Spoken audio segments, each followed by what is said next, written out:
হাদিসে পাকের অর্থ হযরত মালিক অথবা ইবনে মালিক রাদিয়াল্লাহু তাআলা আনহু হইতে বর্ণিত আছে যে তিনি নবী করিম সাল্লাল্লাহু আলাইহি ওয়াসাল্লামকে এই ইরশাদ করিতে শুনিয়াছেন, যে ব্যক্তি নিজ পিতামাতা অথবা তাহাদের মধ্যে হইতে একজনকে পাইল, অতঃপর তাহাদের সহিত অন্যায় আচরণ করিল, ওই ব্যক্তি দুজকে প্রবেশ করিবে। আল্লাহু আকবার। এবং তাহাকে আল্লাহ তাআলা আপন রহমত হইতে দূর করিয়া দিবেন। আর যে কোন মুসলমান গোলামকে আজাদ করিয়া দে, ইহা তাহার জন্য দুজক হইতে রক্ষা পাওয়ার উসিলা হইবে।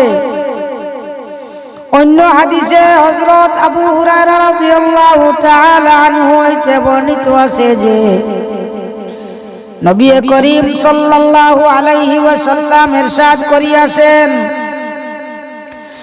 ওই ব্যক্তি লাঞ্ছিত ও অপমানিত হোক, পুনরায় লাঞ্ছিত ও অপমানিত হোক, পুনরায় লাঞ্ছিত ও অপমানিত হোক। আরজ করা হইল, ইয়া রাসূলুল্লাহ সাল্লাল্লাহু আলাইহি ওয়াসাল্লাম, কে লাঞ্ছিত ও অপমানিত হোক? তিনি ইরশাদ করিলেন, যে ব্যক্তি নিজ পিতা মাতার মধ্য হইতে কোন একজনকে অথবা উভয়কে বৃদ্ধাবস্থায় পাইল, অতঃপর তাহাদের খেদমতের দ্বারা তাহাদের অন্তরকে খুশি করিয়া জান্নাতে দাখিল হইল না।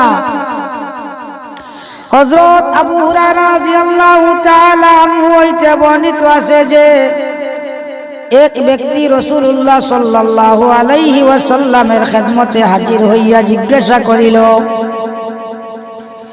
আমার সাধ্য ব্যবহারে সবচাইতে বেশি হকদার কে? রাসূলুল্লাহ সাল্লাল্লাহু আলাইহি ওয়াসাল্লাম ইরশাদ করিলেন, তোমার মা। সে জিজ্ঞাসা করিল, তারপর কে? তিনি ইরশাদ করিলেন, তোমার মা। সে আবার জিজ্ঞাসা করিল, অতঃপর কে? তিনি ইরশাদ করিলেন, তোমার মা। সে আবার জিজ্ঞাসা করিল, তারপর কে? রাসূলুল্লাহ সাল্লাল্লাহু আলাইহি ওয়াসাল্লাম ইরশাদ করিলেন, তোমার পিতা। আল্লাহ পাক পরওয়ারদিগার আলমে মা বাবার খেদমত করার তৌফিক দেবা। আমিন।